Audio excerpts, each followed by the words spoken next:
नमस्कार, स्वागत है आपका हरियाणा विशेष में। आपके साथ मैं हूं सोनल दहिया। हरियाणा विशेष में सबसे पहले बात करेंगे किसान आंदोलन की, जिसको 85 दिनों से ज्यादा का वक्त हो चुका है, लेकिन किसान टस से मस होने को तैयार नहीं है। रणनीति के मुताबिक किसान अपना हर दिन बिता रहे हैं। 18 फरवरी को रेल रोको अभियान भी चलाया गया, तो वहीं किसान नेता महापंचायतें कर समर्थन भी जुटा रहे हैं। किसान नेता राकेश टिकैत ने साफ कर दिया कि किसान आंदोलन के लिए फसल भी कुर्बान कर देंगे। बीजेपी ने एक स्ट्रेटजी बनाई है कि वो गांव-गांव जाएगी और कृषि कानून जो वो फायदे बताते हैं उन फायदों को बताएंगे। तो ये किसान अपनी रणनीति उस वाली रणनीति के अगेंस्ट में तैयार कर रहे हैं, ऐसा है क्या इसमें? नहीं, उनसे हमारा क्या मतलब है। हमारा अपना इशू है, उनका अपना इशू है। वे भी जाओ काम में, कौन मैंने कर रहा जी। कल आपने जो मंच से कहा, फसल को लेकर जो बात कही, उसका थोड़ा सा मैं मायने, थोड़ा अर्थ आपसे समझना चाहता था। कहा कि फसल की कुर्बानी किसान देने को तैयार है, आंदोलन जारी रहेगा। जब फसल कटाई का टाइम आएगा जी तो उसकी प्रायोरिटी आंदोलन रहेगा जी और उसको यहाँ से भी रिलीफ देंगे कि जब जिस साइड में फसल कटिंग होता रहेगा तो दूसरी साइड के किसान यहाँ पाते रहेंगे। जी और किसानों ने ये कहा, राजस्थान के किसानों ने, कि हमको अपनी फसल छोड़नी भी पड़ी तो हम फसल छोड़ देंगे, आंदोलन को नहीं छोड़ देंगे। तो एक फसल की कुर्बानी अगर किसान को देनी पड़ी तो देगा, ये कहा। फसल जलाएंगे जैसा शब्द था, तो क्या कुछ भी हो सकता है। जी।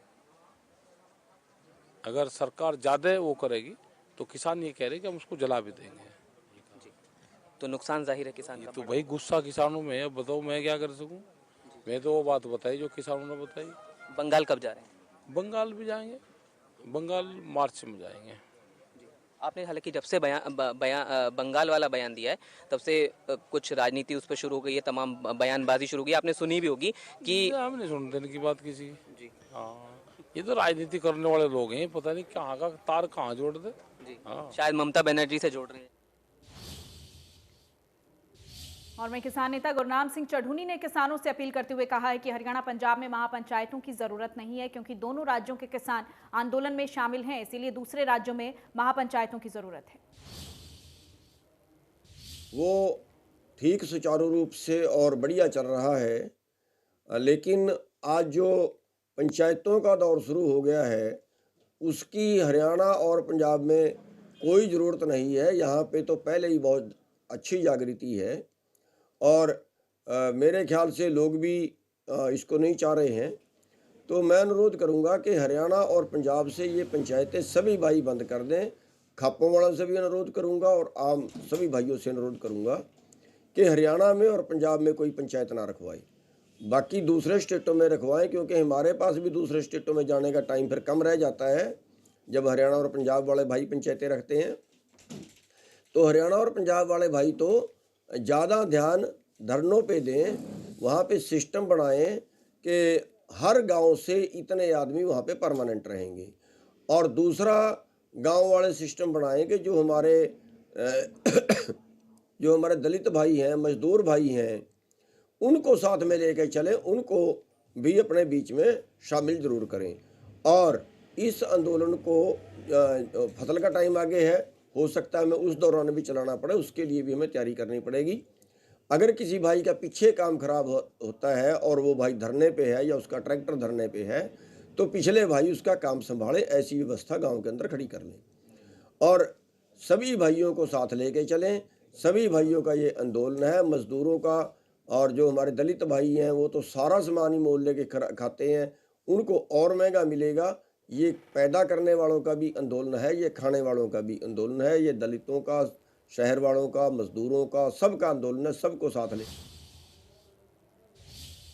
और वहीं डिप्टी सीएम दुष्यंत चौटाला से ब्रिटेन के deputy high commissioner Andrew Ayre ने शिष्टाचार मुलाकात की है। उप मुख्यमंत्री के सरकारी आवास पर यह मुलाकात हुई है। मुलाकात के दौरान भारत और विशेषकर प्रदेश के ब्रिटिश सरकार के साथ आपसी रिश्तों और व्यावसायिक संबंधों पर विस्तार से चर्चा की गई है। ब्रिटिश डिप्टी हाई कमिश्नर ने उप मुख्यमंत्री को ब्रिटिश सरकार की ओर से बिजनेस और अन्य कार्यों में सहयोग का आश्वासन दिया है। डिप्टी सीएम ने भी कोरोना काल के दौरान प्रदेश का सहयोग करने के लिए ब्रिटिश डिप्टी हाई कमिश्नर को बधाई दी है। इसके अलावा उप मुख्यमंत्री ने ब्रिटिश डिप्टी हाई कमिश्नर को भारतीय संविधान की प्रति और एक स्मृति चिन्ह भी भेंट किया है।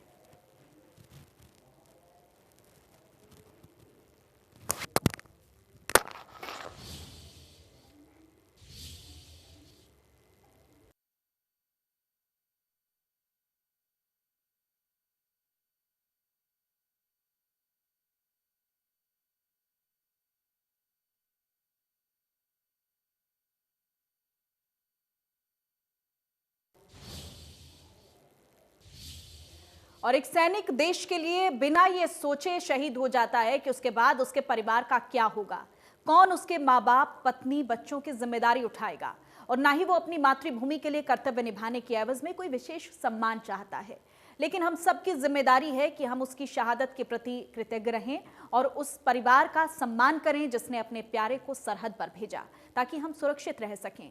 लेकिन कभी कभी ऐसे मामले सामने आते हैं जिनको सुनकर और देखकर मन उचट सा जाता है। एक ऐसा ही मामला रेवाड़ी के कोसली से सामने आया है, जहां शहीद के परिवार ने पुलिस पर मारपीट करने का आरोप लगाया है और इसका वीडियो भी सोशल मीडिया पर वायरल हो रहा है। शर्मनाक, शर्मनाक, शर्मनाक। 3 बार कहे ये शब्द बहुत कम है इस तस्वीर की शर्मियत बयां करने को।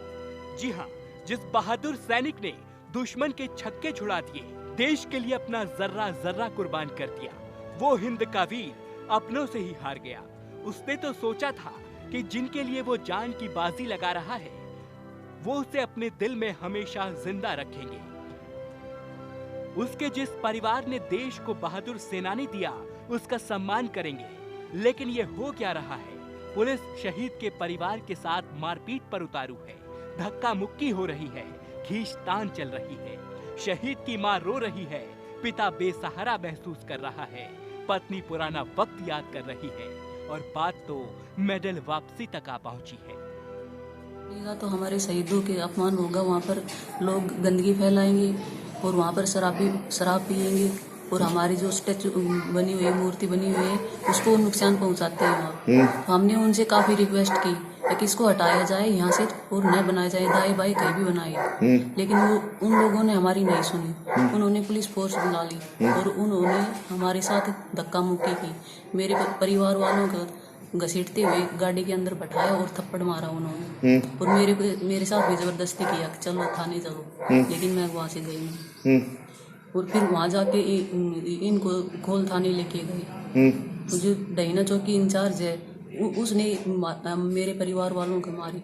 मेरे जो ससुर है संदीप, मेरे हस्बैंड के फादर, उन्होंने थप्पड़ दिए और मार पिटाई की वहाँ पे। शहादत बदले में कुछ नहीं चाहती, लेकिन फिर भी शहीद के सम्मान में और उसके बलिदान को हमेशा याद रखने के लिए स्मारक बनाया जाता है, जो कि वीर सैनिक के त्याग के सामने तुच्छ मात्र है। लेकिन अगर उसके स्मारक के आगे बस शेल्टर होम बनाने की तैयारी हो जिससे स्मारक ढक जाए, तो शहीद के परिजनों की नाराजगी जायज सी लगती है। परिवार के साथ बंद कर दी, उठे जाए करना, फिर तो क्या आड़ा बुरी तरह पिटियो। कौन कौन पीटा है? मैंने तो गई को ना मैं बैठाती नहीं, आप वहाँ मौके पे थे? ना, मैं मौके पे तो ना थी। शहीद संदीप के परिवार ने डहीना चौकी प्रभारी पर मारपीट के आरोप लगाए हैं और वीडियो में भी साफ तौर पर देखा जा सकता है कि पुलिस धरने पर बैठे परिजनों के साथ कैसा सलूक कर रही है। और इस पूरे मामले को लेकर ड्यूटी मजिस्ट्रेट साहब का क्या कहना है, ये भी सुन लीजिए। सर, ये था कि इसमें मेरे को ड्यूटी मजिस्ट्रेट डिप्यूट किया गया था डीसी साहब के द्वारा ना, तो इसकी इंक्वायरी की गई थी इस मैटर की बीडीओ साहब के द्वारा और अपने परिवहन विभाग के द्वारा। उन्होंने जगह को उचित बताया था और पहले भी यही था। ये नाला नूला बनने की वजह बता रहे हो, जो डॉक्यूमेंट्स बोल रहे हो उसके हिसाब पे बोल रहा हूँ मैं, तो पहले यही था, पहले सीमेंट का बना हुआ था। तो फिर ये पहले 2-3 बार गए थे तो इनको करने नहीं दिया, फिर करने नहीं दिया तो फिर डीसी साहब ने ड्यूटी मजिस्ट्रेट मेरे को डिप्यूट किया, तो मैंने उसकी उनके आदेश की पालना करानी थी, तो मैंने वो वहाँ पे उसी जगह पे वो ऑफिस खड़ा करवा दिया। सड़क किनारे 2 शहीद स्मारक हैं और कुछ प्रभावशाली लोगों के दबाव में यहाँ बस शेल्टर बनाया जा रहा है और विरोध करने पर शहीद के परिवार के साथ मारपीट की जा रही है। बस स्टैंड एक क्यूज लेटर बना हुआ था पहले वहाँ पे, वो किन्हीं कारणों से एक बार उनको हटाना पड़ गया था। उसको हटाने के बाद में उन्होंने उसको दोबारा बनाना था। उस बनाने के लिए बाकायदा डीसी साहब के आदेश थे, ड्यूटी मजिस्ट्रेट नियुक्त था और उस स्थान पर जो कुछ लोगों ने बाधा डालनी चाहिए उन लोगों के खिलाफ नियमानुसार कार्रवाई कर दी गई, वहाँ पर क्यू शेल्टर बनवा दिया गया। जो नियम कहता है उस हिसाब से उनकी कार्रवाई होगी, उसी हिसाब से क्यू शेल्टर के जो आदेश थे उसी हिसाब से क्यू शेल्टर उन्होंने बना लिया। गार्ड्समैन संदीप यादव 21 राष्ट्रीय राइफल्स में 6 जून 2007 से कार्यरत थे। 9 अक्टूबर 2007 को दुश्मन का बहादुरी से सामना करते हुए संदीप शहीद हो गए। लेकिन अफसोस, इस बलिदान को इतनी जल्दी भुला दिया गया। जिस परिवार को धन्यवाद कहना चाहिए उसको घसीटा जा रहा है। जिस माँ की पूजा होनी चाहिए वो आंसू बहाने को मजबूर है। जिस वीरांगना को सैल्यूट करना चाहिए वो अपने हक के लिए मोहताज है। जिस पिता के त्याग के सामने सब कुछ छोटा है वो पिता सिसकियां ले रहा है, लेकिन सुनने वाला कोई नहीं। पुलिस प्रशासन पर लगे आरोप बेहद ही घृणित हैं। अब देखना ये है कि आला अधिकारी कब एक्शन में आते हैं और पुलिस की इस नाकाबिले माफी वाली हरकत पर क्या कार्रवाई होती है। कोसली से देवेंद्र सिंह, इंडिया न्यूज, हरियाणा। और गुरुग्राम में लगातार हो रही कंप्लेन के बावजूद अवैध निर्माण ओल्ड और न्यू गुरुग्राम में थमने का नाम नहीं ले रहा है। पिछले कई सालों से लगातार बिना रजिस्ट्री के फ्लोर बनाने का निर्माण बिल्डर्स के जरिए किया जा रहा है, जिस पर नगर निगम ने सख्त कार्रवाई करते हुए निर्माण कार्य को रोककर प्रतिबंध भी लगाया है। शहर के न्यू कॉलोनी, कृष्णा कॉलोनी और राजेंद्र पार्क, लक्ष्मण विहार, Pratap Nagar, Patel Nagar, Kirti Nagar, sector 81, sector 52, old DLF, Shanti Nagar, Rajnagar, Harinagar, Shivaji Nagar, Kadipur समेत कई कॉलोनियों में बड़े पैमाने पर अवैध निर्माण की शिकायतें मुख्यमंत्री तक पहुंच चुकी हैं। इसके बाद नगर निगम की एनफोर्समेंट टीम ने अवैध निर्माण को सील करने की कार्रवाई शुरू भी की है। न्यू कृष्णा कॉलोनी, ज्योति पार्क और राजेंद्र पार्क के साथ सेक्टर 15 और उसके साथ लगते क्षेत्रों में बिल्डर अवैध इमारतें बनाकर बेच रहे हैं। निगम एनफोर्समेंट के कुछ कर्मचारियों की बिल्डर से मिली भगत के कारण अवैध निर्माण पर सख्त कार्रवाई नहीं हो पा रही है। एनफोर्समेंट टीम के अलावा भी जोन 2 के ऑफिस कर्मचारी भी इसमें शामिल बताए जा रहे हैं। मुख्यमंत्री के उड़न दस्ते ने भी पिछले दिनों अवैध निर्माण पर कार्रवाई की थी। अवैध निर्माणों पर रोक नहीं लगाने से उच्च अधिकारियों की कार्यप्रणाली पर भी संदेह हो रहा है।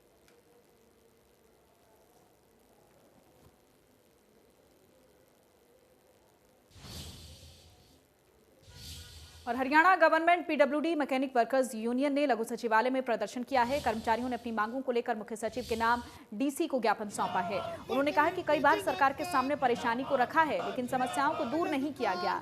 आज तक तीनों विभागों के अतिरिक्त मुख्य सचिव या मुख्य सचिव के संगठन से बात करना भी ठीक नहीं समझा। पीएफ, ईएसआई, समान काम समान वेतन समेत कर्मचारियों की कई मांगे।